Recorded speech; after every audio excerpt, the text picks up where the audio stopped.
The A's may have left, but there's opportunity for Oakland entrepreneurs in their departure. We break down how Oakland entrepreneurs can win right now. One, partner with the city's remaining pro clubs, the Oakland Ballers, the Oakland Roots, and the Oakland Soul. Two, create a local event that centers your product or service. And three, tap into weekend youth sports tournaments. We outline practical first steps you can take now to secure vendor spots, design win win sponsorships, and build your own recurring events that become revenue machines. This episode is not about losing a team, it's about gaining perspective. Stick around to the end where we talk about the importance of being proactive, show up with value, and give to get. Here's something new today, Vincent. We've never done a solo episode, or I said non guest episode before, True, true. This will be but fun. people have asked us about it, and so we figured we would try it out and see how it goes. And so our topic today is really apropos. We're going to talk about the impact of the business community with the A's leaving, and what opportunities there are for entrepreneurs to take advantage of in this space. And interesting because right now, at the time of this recording, the MLB playoffs are going on, but also the Oakland Ballers just won the championship in their league, the Pioneer League. Yeah. And so the professional team that we have left won a championship. That was super interesting. But I, just setting the stage, back to the A's, they had this plan to build this multi-billion, I think it was like up to $10 billion ballpark down at Howard Terminal, mhm. and just fell apart.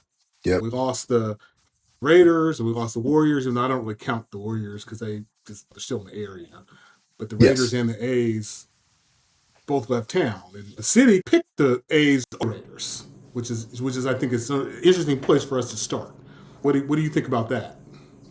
Yeah, I never was really in favor of choosing the A's versus the Raiders just because I didn't believe that the draw of 81 games, 81 regular season games at in Oakland was going to be the same as the draw that you would have for maybe 10 games for the Raiders. I think that if you look at average attendance and you do the math and make that fit what a full year would be for Oakland for the A's, I just didn't feel like the impact was there.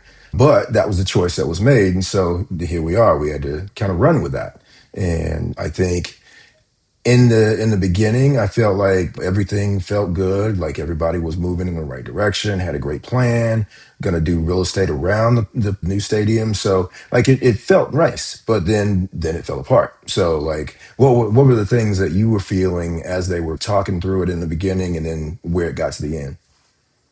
Yeah, I totally agree with you in that I would have loved to have seen the Raiders stay, right? And Yes. and certainly the Raider game was bringing in 45 to 50,000 people, but it was Absolutely. only 10 dates. The A's games were bringing far fewer people, but I think that was mostly due to the performance on the field and the uncertainty surrounding the team potentially moving.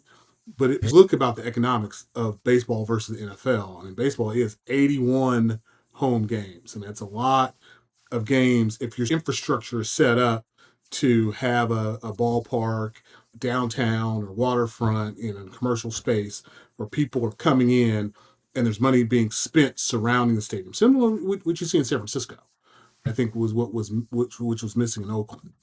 On the other side, though, it's hard to bet against the NFL. The Very. NFL is king, and while it's only 8 regular season games and 2 preseason games, every NFL game is mostly televised around the country. Bare minimum, you're Hmm. getting it locally. Like if your team is bad, you're getting it in 2 markets in the 2 teams that are playing.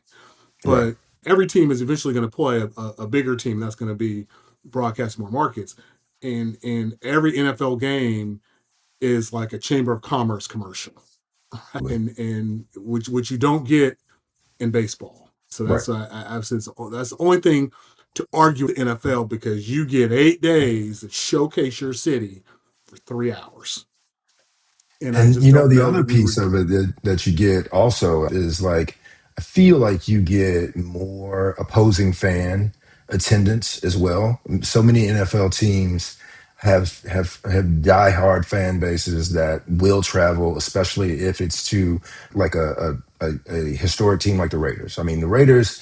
in recent memory haven't been great, but there's still that mystique about the Raiders that many people would travel for. So I mean, I think that as much as you don't have the same number of dates, I think the impact was probably possibly still there. I just feel like it would have been a lot more promising to have the Raiders versus the A's. I agree with this. The travel impact certainly was far greater with the Raiders. If anyone had ever been in the Oakland airport on Sunday evening, you would see all the people here, particularly from Southern California for the Raiders, but even some of the opposing fans. I don't think anyone was coming here from out of town to watch the A's. I think that Yeah. baseball fans, in my opinion, travel to opposing stadiums really for three reasons. One, to a new stadium, to a Yep. historic stadium, or for really good teams. And Right. I don't think that we had that at all here. So I don't think there was really any reason for anyone to look at their Major League Baseball team schedule and circle a date at the A's. Yeah. Agreed. Agreed. Yeah, I think that there are certain situations where you may have higher attendance, like if it's the Giants versus the A's, or maybe a couple other teams from Southern California. But there's definitely not a situation where you're going to have somebody from Cleveland flying over to Oakland to see the Indians and the A. Well, what's the Cleveland team name now? The It's Guardians. the Guardians. There you go, to see the Guardians and the Athletics play. So So to summarize, where we're at here is that the A's were ready to build a stadium. They had inputs from the city.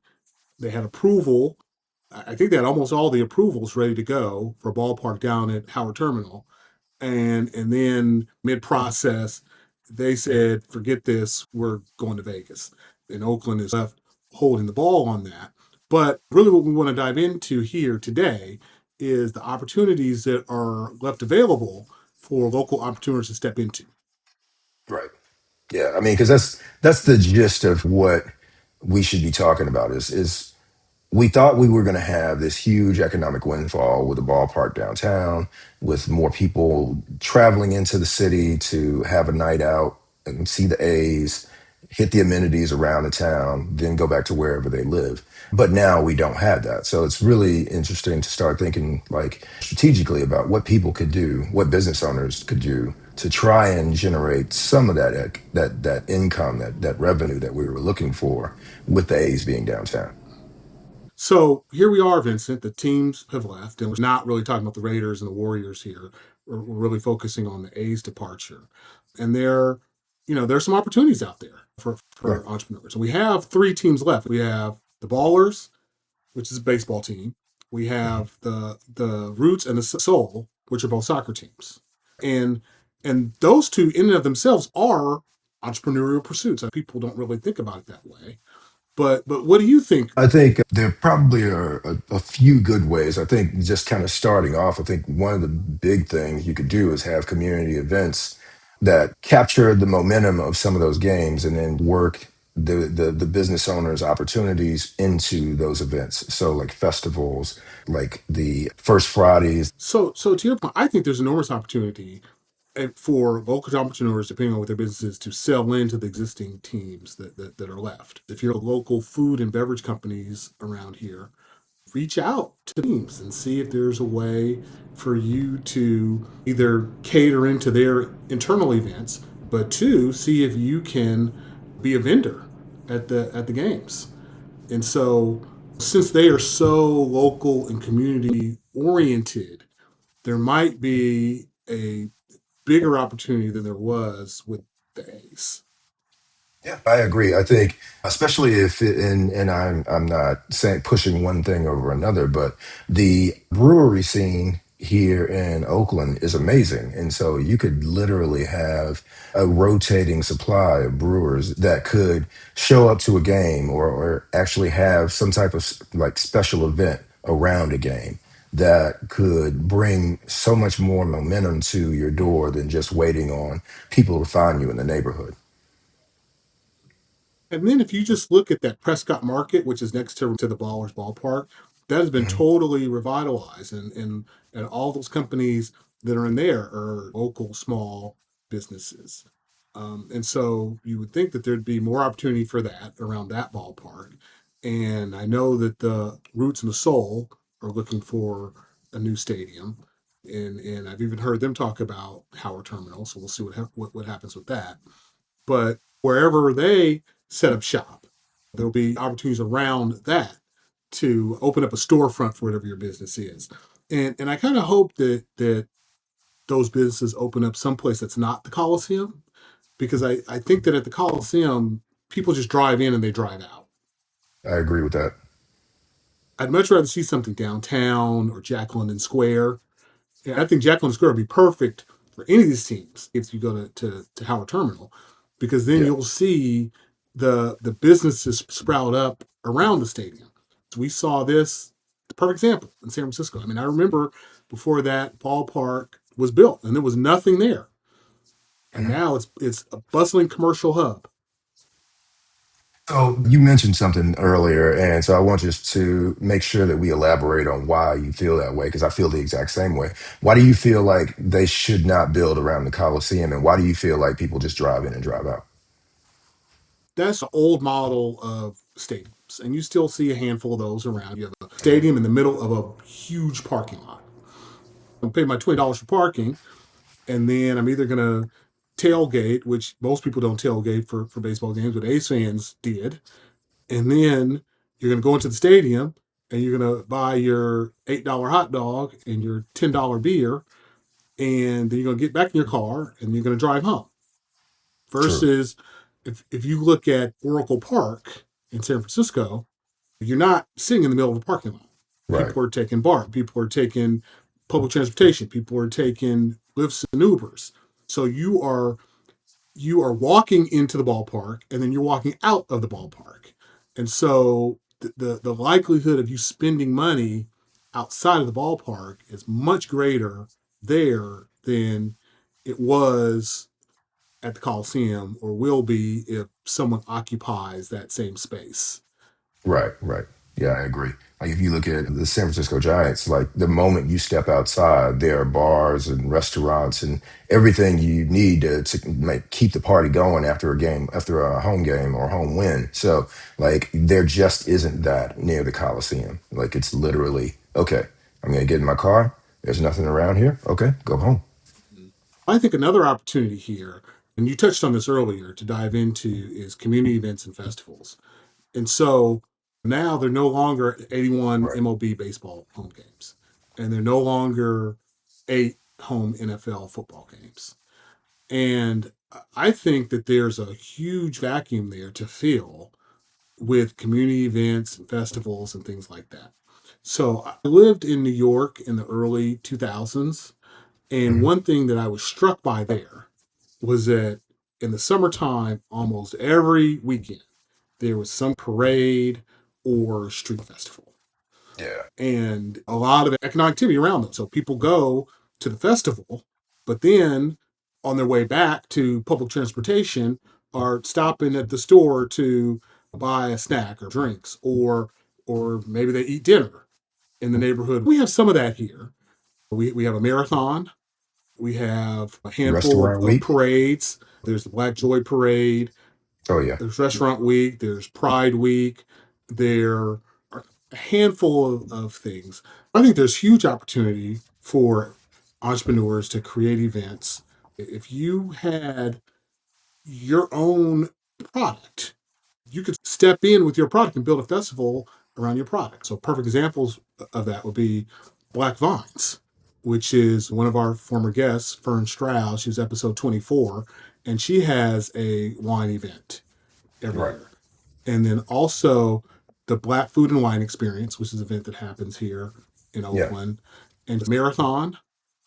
And so I think local entrepreneurs could easily wrap an event around whatever their product or industry is, and bring people in and get people excited. Yeah, that's spot on. I think the reality is there are a number of, I would call them super entrepreneurs, if you will, but people that have like a big presence in the city that could easily grab their clientele and a few other entrepreneurs and put their clientele together to have a really nice event. And like wine tastings are a great opportunity. I think also if you could have a way to, well, restaurant week is a great opportunity, even though the restaurants aren't in the same spot, but you do highlight and feature a number of restaurants in that week, and you're able to, for a small fee, for the most part, go and taste their fare and all that. So I think events like wine tastings or group wine tastings or wine fests or restaurant week or even carnival, I mean parades and things like that are tremendous ways for us to not only allow people to taste the food and other. I think that those events are a great way for people to come and taste what Oakland is. But I also think that you could also do more events that talk about that speak to the culture and the artistic nature of Oakland and be able to build off of those as well. In 2024, there are about 15 to 25 ish, Hmm. street festivals and things like that in Oakland. And at the time of this recording, it seems like there have been 10 to 15 so far year to date. So to me, that is just like a huge opportunity for an entrepreneur to step into. How many of And those are and centered around Lake Merritt? most of them seem to be Lake Merritt, downtown, Jacqueline Square. Okay. There are a handful in East Oakland, Yeah. but most of them seem to be from the lake to Jacqueline Square.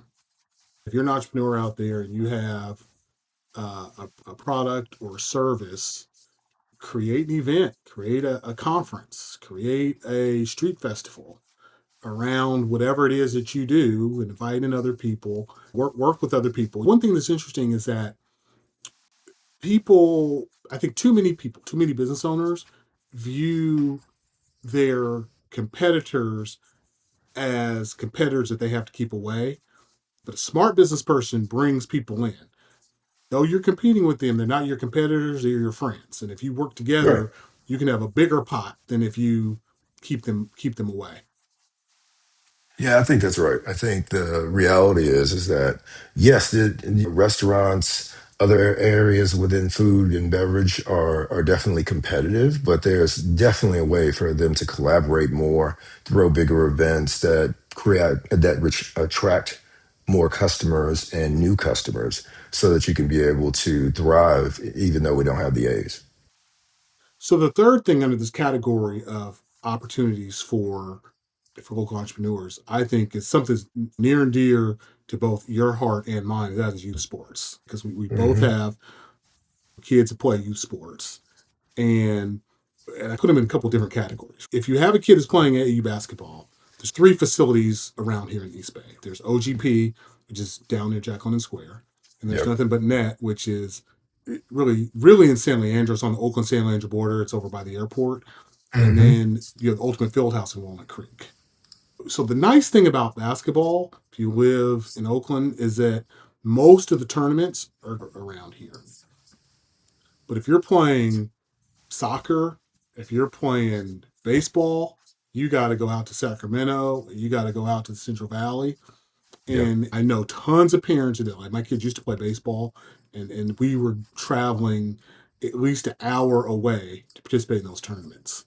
I think that this is a huge opportunity for Oakland. And so for soccer and baseball, obviously you have to invest in some fields, but the demand is there. Those parents that are going out to all these faraway tournaments do not want to do that, and would much rather stay closer to home.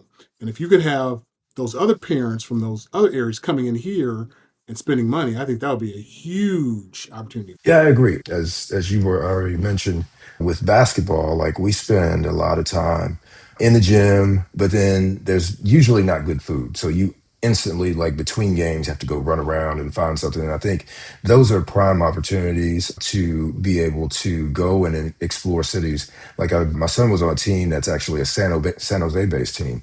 And a lot of times they would come to OGP and they would have to go and search out food. And that gave all of those families the opportunity to go and explore and see different parts of Oakland that they never would have touched before because they usually don't come to Oakland. So I mean, I think that's a huge thing. I think the challenge with nothing but net is just basically where they're located. But I mean, for OGP, that's a huge opportunity. So I'm glad that you said that. Your example of people coming in here and there's being a gap between the games. For people who are not aware of this, if your kids are playing in a youth tournament, and really no matter what sport it is, you have a game and then there's a time lapse and then you have a second game on Yes. Saturday and Sunday. And sometimes there could be three games. And you're right. In between that, people are oftentimes looking for something to eat. So I just did a back of the envelope quick estimate, and I estimate it's about 2,500 people coming into Oakland every weekend and I just did that for basketball, based on the number of games and the number of teams, the number of people associated with each team. I think it's about 2,500 people each weekend coming in here for basketball tournaments. So to put that in perspective, that's about 20 to 30% of the capacity of the Oakland Zoo. It's a Right. lot of people. And that 2,500 number is more than the stated capacity for a private event at Chabot Science Center. So, Hmm. those are the places that we're relying on to bring in people. And this youth basketball stuff, it's just basketball alone, basically approximates what you would get at the zoo and is probably more than you would get at Chabot Science Center. And so let's Hmm. tie in here how a local entrepreneur could take advantage of this opportunity. And I know at OGP there's usually like a food truck that's Yeah, outside that's correct. selling stuff. I don't know if that happens at Nothing But Net. I've been there for practices, but we've not had a tournament there. So I don't know if they have a food truck that sells food outside of that venue. Have you noticed that? No, I haven't. But the times that I've been at a tournament at Nothing But Net were early on in its existence. So I don't know Mm-hmm. that they had that idea at the time. The only thing I've seen at Nothing But Net was just a little bit of food on the inside, kind of acting as a concession stand. But that's it. Yeah. But if I were a local entrepreneur, if I had a restaurant, particularly if I had a restaurant that was family friendly, Mhm. I would reach out to those facilities and see if there a way for me to partner with them.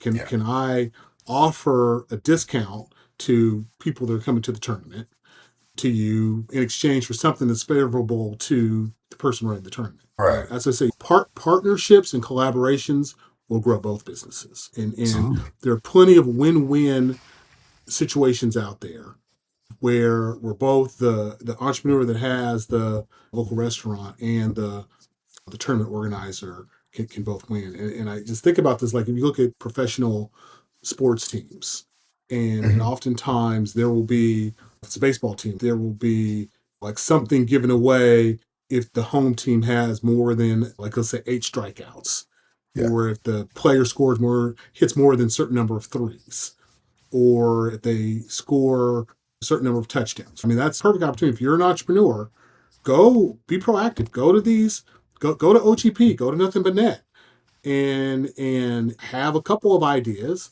but also ask them, do they have an idea? If there's something of value that you can deliver to them that will help the people that are coming to their tournaments, they'd be all ears for it.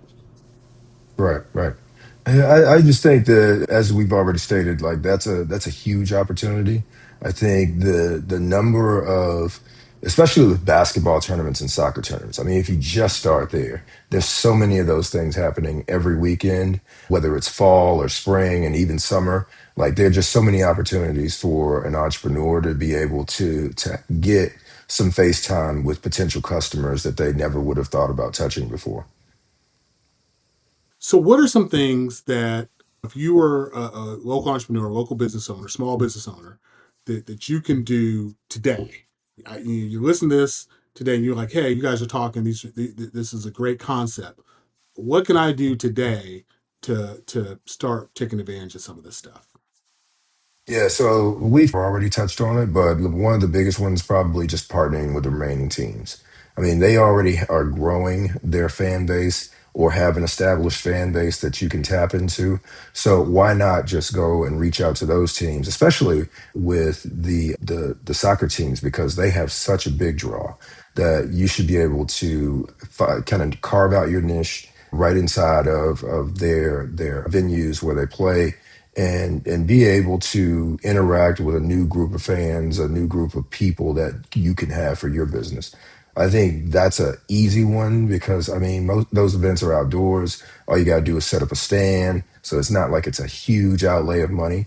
If in some restaurants and breweries already have those types of small facilities or small retail outlets that they could just pop into a game or pop into an area around the baseball field over there. Ramundi Park is that how you pronounce that? Yeah. So I Yeah. mean, like I feel like those are easy ways to participate and show on to or catch some of that revenue that you would have gotten if the A's had stayed. These businesses need vendors. Absolutely. and all of them, all the ones that are remaining, want to build a new stadium slash facility. Think of all the vendors that will require. Mhm. And then Sponsorships. when they're in a larger facility, then that's going to create even more opportunities within that new facility. And Hmm. so why wait until then? Start now. Build your relationships with those folks now, such that Yeah. when those projects get started, you already know them. They've already been working with you. They already trust you. You'll be at the front of the line. Yeah. It's never too early to start a new relationship. Yeah, no, I That's what I totally agree find. with that. I think the biggest thing in all of business is always looking for that next opportunity, and this is a perfect one. Just jump right in with the Right. existing teams that we have right now. Don't wait for some signal that all right they've made it to success, and then you want to try get that early opportunity to become a Right. partner, become what could potentially be a sponsor long term. Like go ahead and get that now. Right. Those folks are super accessible right now because they need partners and they need sponsors. Mhm. But Absolutely. once like that's all done, Oh there'll yeah. be less of a need for it. Yeah. I mean, you've got to go when there's not everybody knocking down your door to get those Mhm. opportunities. Like be that have that first mover advantage of getting in and making the right connection and making the right relationship so that Right. when they hit it big, you also get the benefits. And I say when you reach out to them, reach out with some ideas, but True. also with True. openness to listen to what they want Right. because it's a partnership and it goes it's give and take. But don't just reach out asking for stuff. Yeah. Reach out with ideas that increase value for both sides. And it's very possible that those people are smart and they've already done their research and in terms of the types of restaurants and other vendors that they want. So you may fit in an area where they don't have a lot. So just reach out. Just make sure that you take that opportunity to either make a connection or create a relationship or an opportunity for yourself because they're very much on the front end of being successful, and so it's a great time for you to jump in with them. I want to carry this idea of being proactive into the concept of starting your own event or festival or whatever it is. Yeah, I want to revisit that. Don't wait for someone else to create an event or create your own. true, true. I All you need mean, to the do is go down to City Hall and get the permits and the approval to do it. hmm yep, All the ones that you see now that are big and successful, they just started with someone that had an idea and went and asked for a permit. absolutely. I mean, if at minimum, if you just get your fans, that should be enough of a draw that you can get passersby that are just, hey, what's going on here? Let me sit and have a beer, kind of understand what's going on. There's so many ways that you can throw a nice event for yourself that can turn into something so much bigger. So definitely don't miss out on that opportunity, especially when it just all it takes is you to get a special events permit, make sure that you have the appropriate insurance, all that stuff, and most times you already have that. And the events permit is probably going to take you minimal time, probably 2 to 3 weeks to get. if not a little bit more. But I mean, that's a minimal investment to get a maximum return on a new fan base for your business, and then also generates a new revenue. Yeah, and then back to youth sports. What do you think someone could do right now, like to tomorrow, if they wanted to partner with someone who is either owns one of these facilities or runs tournaments? I think the big thing would be to go to one of the representatives that runs that facility and ask them to give you a list of all the people that organize tournaments. Now, OGP, they have a set of their own tournaments that they run, and so you could instantly become a partner with them. But I mean, there are a lot of independent tournaments that run that are basic, that are team based or organization based, that you could also tap into those organizations. So if you think about Oakland Soldiers, if you're talking about basketball, if you like, there are a number of teams that like Arsenal that are large enough that they could easily set you up with a partnership to be at some of their tournaments that are big draws for Oakland. And I think that's the easiest first thing you can do is just go and speak to those facility managers and get contacts and get started talking to them immediately. Yeah, I totally agree. And like I said, come with value in your hand. If you run a restaurant or a cafe, come with, hey, I want to offer a discount to anyone that comes here. That's something that is of value. Like then they can offer that something to the people that are coming to their tournaments that maybe someone else is not. If you have a consumer product, see if you can partner with them to offer your consumer product to people come to tournaments for free as a tester product. And even if it's something that's not basketball or volleyball or soccer or whatever it is, if it's not exactly related to that, it could be like a local product. And maybe if you can go to them and offer, hey, can we work together and create a local program at your facility where we can present local products to anyone coming in. And now guess what? You can include your product in the local program. Right, right. And I even think about like therapists and people that do massage therapy and all kinds of things like that. A lot of these kids don't have the understanding of how to like properly take care of their bodies and understand recovery. So there's a prime opportunity not only for you to be able to give your services right there at the venue anytime a kid needs it, but also to be able to create the right learning opportunity that creates more business for you because you're teaching them how to take care of their bodies and what the needs are, and you could become the thought partner that gives that information out and also provides the services to help them. So I'm happy we had a discussion today because I think a lot of stuff came up that you brought up a number of good points I hadn't even considered. Yeah.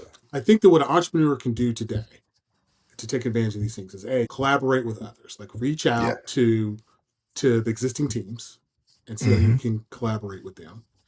Come up with your own ideas around events and Hmm. run those. And the third thing was youth sports events, which I think is a huge opportunity here in the city.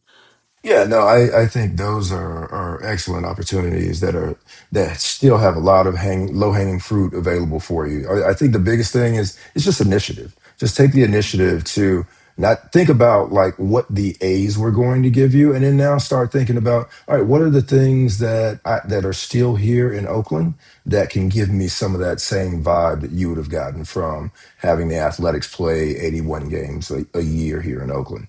I mean, you definitely would have had a number of activities that were centered around the ballpark and all that are festival like or parade like and things like that. But now I think this is a great opportunity for one to be able to use whatever it is that you do successfully and so well that people love it and spread it out to the different areas of the city through festivals, through your participation with the existing teams here, through the all the things that you can do with youth sports that are a good fit. I mean, it's there's ripe opportunity out there for you. Just it just requires your initiative. And so like just like what we've said, I think the biggest thing you can do is at least talk to someone and just create that relationship. And it may not directly relate into you being in a ballpark today, could be something that could be even greater later down the road when some of these teams expand and create new facilities and things like that. So I think just taking that initiative to talk to someone, see where you can go, and making the best of whatever happens out of that conversation is the right thing. No, I agree. I agree, and very well said. And I think that if anyone listening, if you have comments or questions or input about this episode, please feel free to go to our website, to the contact page, and reach out to us and let us know what you think. Please be sure to subscribe to the YouTube channel. And if you like what you heard today, please follow us on YouTube and subscribe to our show on Apple or Spotify. And we look forward to talking to you again in this format soon.